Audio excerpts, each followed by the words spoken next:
16ª meditação sobre os Salmos. Como o pássaro solitário. Em nome do Pai, do Filho e do Espírito Santo. Amém. Leio no Salmo 102. Perdi o sono e estou gemendo. Estou como o pássaro solitário no telhado. Todo dia meus inimigos me insultam. Eles se enfurecem e fazem imprecações contra mim. Não é fácil ser cristão. Não é raro que escutemos alguém dizer isso. Com efeito, Jesus nos disse que para entrar no reino de Deus, a porta era estreita e o caminho íngreme. E alertou-nos sobre as dificuldades que encontraríamos. No mundo tereis aflições. Mas também nos prometeu que estaria conosco todos os dias até o fim do mundo.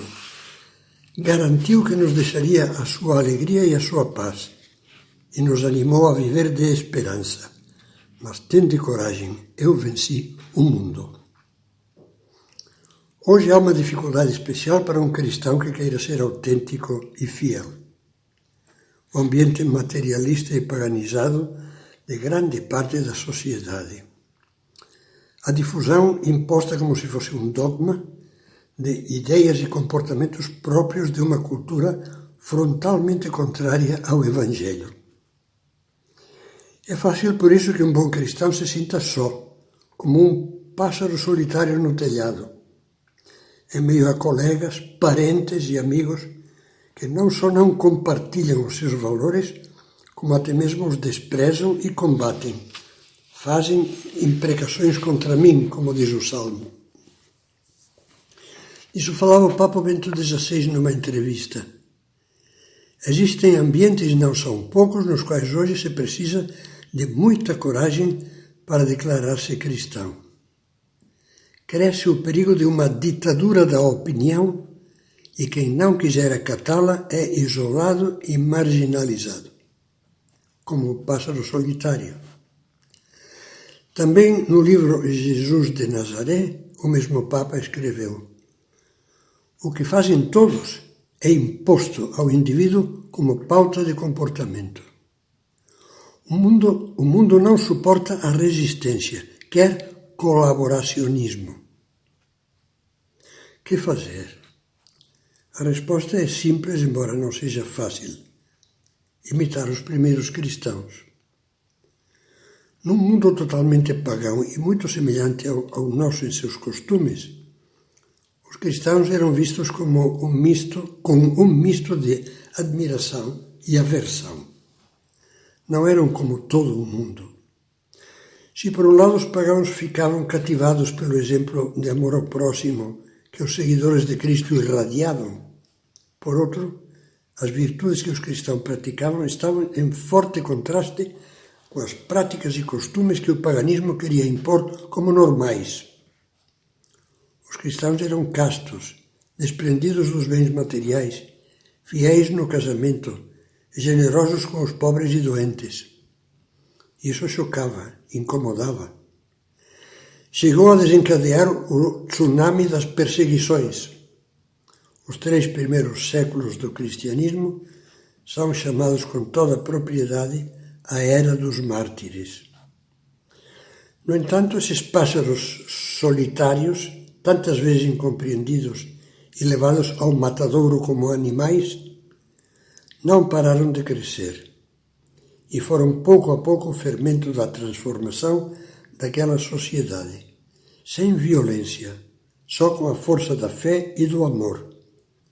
O Império Pagão, em poucos séculos, achou-se cristão. Penso que Deus nos pede hoje para imitar especialmente 3 atitudes dos primeiros cristãos. A autenticidade do seu exemplo, a compreensão para com todos e o coração aberto lealmente à amizade.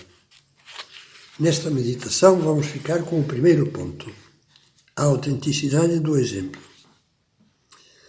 A grande força moral dos cristãos não era a da polêmica, mas a silenciosa pregação do exemplo. Um dos mais antigos mártires, o bispo Santo Inácio de Antioquia, dava um lema para os cristãos que viviam no meio da sociedade pagã: atuar de acordo com a palavra de Jesus e manifestá-la pelo silêncio, ou seja, deixar que as ações falem por nós. Sem discussões e, ao mesmo tempo, sem ceder 1 milímetro no que se refere às suas convicções, sem querer fazer média nem rebaixar as exigências da fé, os cristãos podem dar-se e conviver com todos. Sua caridade, sua firmeza serena e sorridente, seu espírito de serviço, a perfeição com que procuram trabalhar, a sua solicitude para com as carências e sofrimentos dos outros, acabam por atrair os que com eles convivem.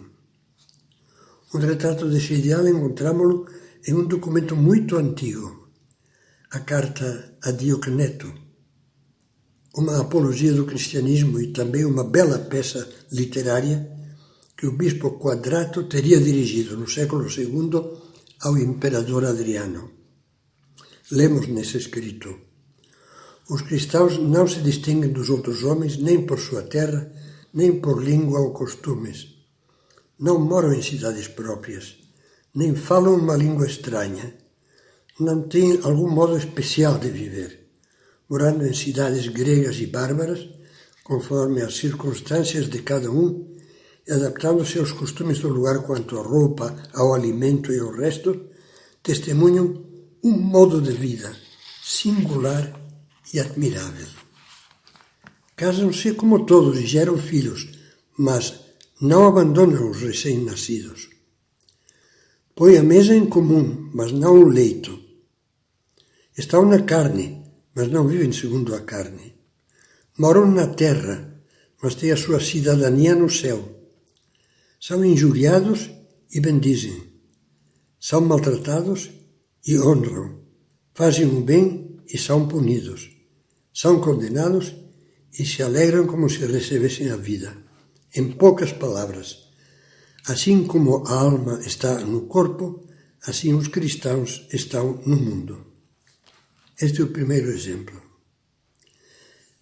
Na próxima meditação, completaremos os outros dois pontos que agora ficam pendentes.